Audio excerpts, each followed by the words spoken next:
Hello and welcome to another C.A.T.C Studios movie review. Today I will be reviewing the film that kicked off the Jurassic franchise, Jurassic Park. A fun dinosaur thriller directed by Steven Spielberg. I will give this film a score in each category and figure out where it places on the C.A.T.C Studios movie meter. Once again I say, this is a spoiler review. If you haven't seen the movie, I highly suggest you pause the video, watch it, come back and finish the review. Let's start the review. Hold on to your butts. The first category is lighting. The lighting always complements the scene amazingly. The lighting shifts to darkness in several dark or gloomy scenes. It's light and energetic in the happier, exhilarating scenes. The movie has a great ability to use the light as a tool for tension. In the beginning, they use the giant flashing lights to add another layer of stress to the raptor attack. During the T-Rex scene, the flare and the flashlight add to the T-Rex's terror. One scene where the lighting is absolutely awesome is when Ellie turns the power back on. The darkness really sells the isolation and terror that is present in the scene. Oh shoot. The score for lighting is 10 out of 10. The next category is cinematography. There are definitely some great camera angles in this movie, but there are a lot of really bad mistakes. There are some really great camera angles when they zoom out really far to show the enormity of a T-Rex or a Brachiosaur.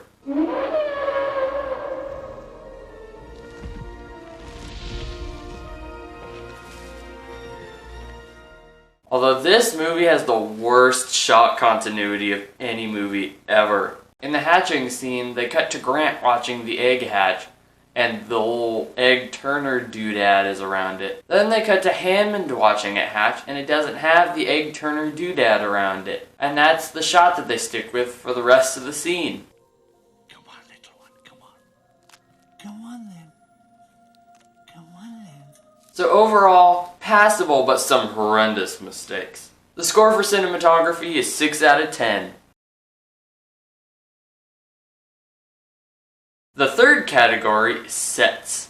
What do they got in there, King Kong? There are lots of sets in this movie. The control room is a nice set. They put a lot of work into making Nedry's desk look absolutely disgusting. I mean, what a slob, right? I'd never have a desk that dirty. The visitor center as a whole is a great set piece, with lots of dinosaur fossils hanging on that tie into the action scenes later on. I also have to draw attention to the best set piece in the whole movie, the Jurassic Park sign. Of course, let us never forget about all of the jungles that they travel through in this movie, because they're also really good. Welcome to the jungle. We got fun and games. I can't really find any mistakes in the set design. The score for sets is 10 out of 10. Up next is characters. This movie is great at introducing characters. It introduces the blood-sucking lawyer nicely by having him worry a ton. It introduces Ian Malcolm by having him be annoying and talkative on the helicopter. It introduces Dennis Nedry by having him get bribed. And it introduces Alan Grant by having him, be bad at technology and scare away a kid. That doesn't look very scary. Although I personally think that the best introed character is John Hammond. He flies into the dig site that Alan Grant and Ellie Sattler work at and shows that he really is very careless and not cautious. Although they counteract this by having him be a nice dude and not completely rude. I can see that my 50,000 a year has been well spent. Okay, who's the jerk? This makes it easy to trust him, but also easy to understand when things go wrong for him. Now let's talk about the characters in more detail. Alan Grant is definitely the best character in this whole movie. His arc about learning how to relate to and take care of kids is very fun to watch on screen. I also really enjoy the kids. They have really realistic reactions to all the situations they're put up against. Except when Lex uses the flashlight. That doesn't seem like something she would do in that moment.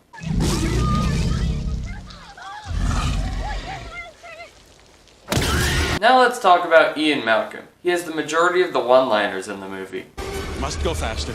He's really funny. His concern about John Hammond resurrecting the dinosaurs is very relatable. Ellie Sattler is kind of a boring character. She doesn't really have an arc in the movie. You sure? I do love the scene where she's checking out the dinosaur droppings. Muldoon is alright, but I don't really have any comments about him. Same goes for Mr. Arnold. Now it's time for a segment I like to call the most quotable characters. We have a T-Rex. That is one big pile of Life, finds a way.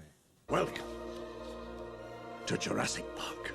Boy, no, I hate being right all the time. Dodgson! Dodgson! We've got Dodgson here! You didn't say the magic word. Now eventually you do plan to have dinosaurs on your dinosaur tour, right? Clever girl. When you gotta go, you gotta go. I really hate that man. More like a 6-foot turkey. Spared no expense. Spared no expense. Spared no expense. We spared no expense. Spared no expense. The score for characters is 9.3 out of 10.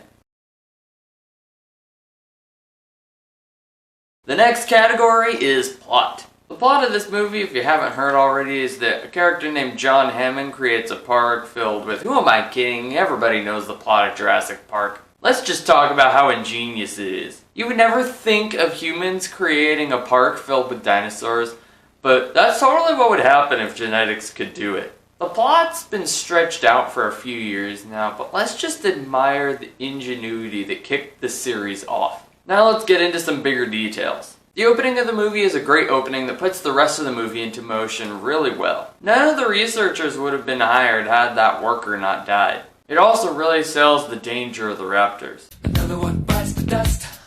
Then from that point on, they're setting up the park's collapse. Ian is constantly telling people that the park is uncontrollable. Nedry is being malicious behind the scenes. The storm is rolling in. Then when everything shuts down, it's a great moment that feels earned and really adds to the energy of the movie. This is a little off subject, but I really like how Alan Grant narrates Muldoon's death in the beginning. You stare at him, and he just stares right back. And that's when the attack comes, not from the front, but from the side. Clever girl. Now for the plot holes in the movie. The storm has some really unfortunate timing. It's really unfortunate that they land directly in front of the T-Rex paddock. It's really lucky that the system they use at Jurassic Park is one a tween can hack into. It is lucky that Nedry runs into the boat sign, but it's really unlikely. It's also extremely lucky that he lands in the Dilophosaurus paddock. That is the majority of the plot holes. Not too many, which is good. The score for plot is 9.9 out of 10. Up next is genre. Jurassic Park is an action-adventure comedy thriller. Steven Spielberg has a great talent for creating suspense in the scenes. The tension during the T-Rex scene is... you know what the best adjective is? The best adjective is can be cut with a knife. The same goes for the scene where the kids are locked in the kitchen and the scene where everybody is in the control room with the raptors. The scene where Ellie turns the power back on is a masterclass in building tension. In most of the other scenes, it's scary enough to just have a big dinosaur that will eat people present. In this scene, however, the enemy isn't a dinosaur, it's time. Alan Grant and the kids have until Ellie flips the last switch back on to get over the fence.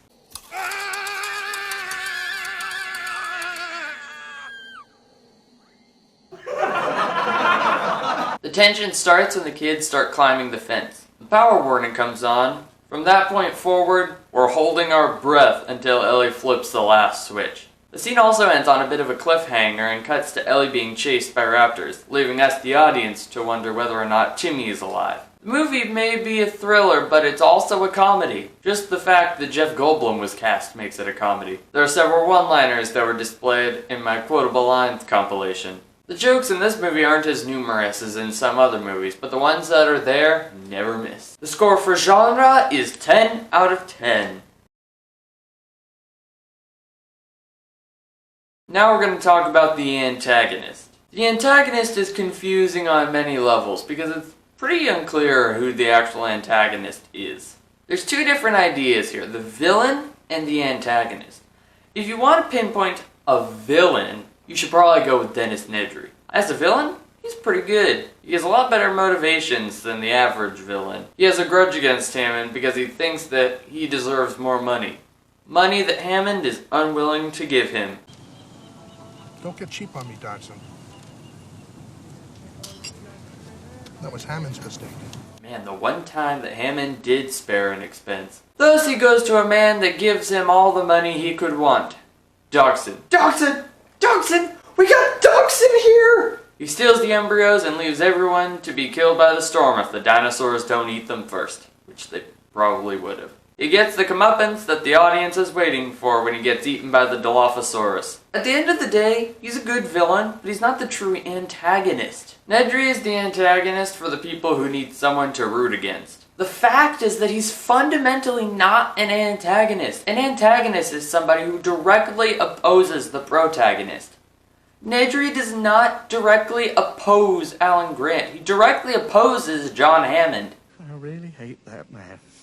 If the movie was about John Hammond, he would be the antagonist. But it's not. It's about Alan Grant. Nay, the true villain of this movie is the illusion of control. See, I wouldn't have predicted that the screen would just cut to black right now. That's chaos theory. Had Hammond not been under the illusion of control, maybe nothing would have happened. Maybe the dinosaurs wouldn't have escaped. Maybe they never would have been created in the first place. But if it didn't happen, the TVA would have identified Hammond as a variant, and why would we want that? Thus, Hammond's delusions are the true evil of the film. So props to the movie for not having a mustache-twirling antagonist, but also it needed to be more clear what the true evil actually was. The score for the antagonist is 8.9 out of 10. The next category is performances. Alan Grant is played by Sam Neill, Ellie Sattler is played by Laura Dern, Ian Malcolm is played by Jeff Goldblum, John Hammond is played by Richard Attenborough, Tim and Lex are played by Joseph Mazzello and Ariana Richards, and Wayne Knight plays Dennis Nedry. Sam Neill's performance was good throughout, but it's really good when he's interacting with the kids. Through his performance, you can tell, unless he's trying to scare the kids, he's really awkward with them. He doesn't quite know what he's doing. So he comes off uncomfortable. Laura Dern's performance was really only okay to me. There's nothing particularly wrong with her performance, and she acts really good when she's scared. But other than that, meh. Jeff Goldblum does a classic Jeff Goldblum character in this movie, which isn't necessarily a bad thing, because he plays his particular character type really well. Richard Attenborough's John Hammond was really great. You can sense the character's jubilation and boastfulness. If you're curious what I mean by boastfulness, then whenever John Hammond is scared, that works too. Tim and Lex are about the same. They do a good job acting realistically scared. Tim is more knowledgeable about dinosaurs, so he acts scared less than Lex. Now I will talk about Wayne Knight, who plays Dennis Nedry. And of course, he also plays The Chicken Man! I knew there was something I didn't like about that chicken. He does a great job playing a jerky and very salty human being. He definitely acts like he's new to the whole being a criminal thing. He reflects this in his reaction to the money and how shaky and nervous he is when he's coming up with an excuse to leave and get the embryos. I finished debugging the phones. I was going to debug, so I did. You told me that, so I debugged the phones. Now, a few scenes where the acting is great is the scene where the characters are eating lunch. You stood on the shoulders of geniuses to accomplish something as fast as you could. The scene where they first see the brachiosaur. And the scene where the kids are in the kitchen with the raptors. The score for performances is 9.2 out of 10. The second to last category is soundtrack. The magic that the score brings to the movie is great. The movie really only has one song that is remixed, reused, and placed all over the movie. It's there when they land on the island, it's there when they first see the brachiosaur, it's there when they are saved by the T-Rex, and it's there in a super emotional piano remix when they're leaving the island.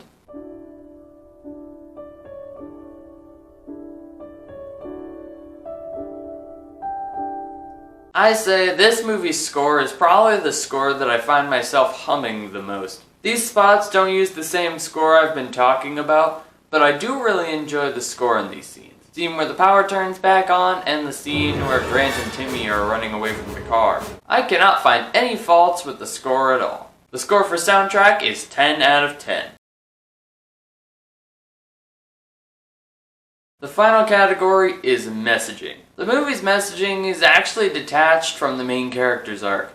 What I mean by this is, most of the time when you're watching the movie, you learn a lesson with the main character. In this story, the messaging of the movie is actually being told more to a side character than it is to the main character. The main character is already aware of this going into the movie. The problem I have is that I prefer movies where you are learning as the main character learns.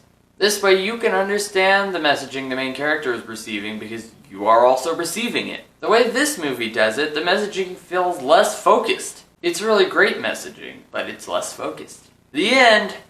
Wait a minute. The messaging in this movie is the problem that Ian Malcolm is addressing.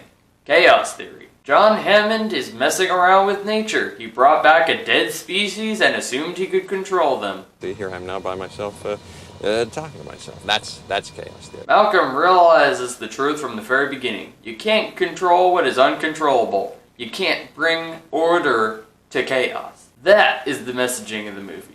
The score for messaging is 9.2 out of 10. Who would have predicted I would be standing in a room talking about Jurassic Park to a camera? That's chaos theory for you. Overall, Jurassic Park is a spectacular movie. Perhaps technically it could use a little bit of work, but in terms of how much I enjoy it, it's perfect the way it is. It's one of my favorite movies of all time. I love it. I highly recommend you watch it. That's about it for this review. If you like what you saw, then like for movie content and subscribe so you don't miss anything.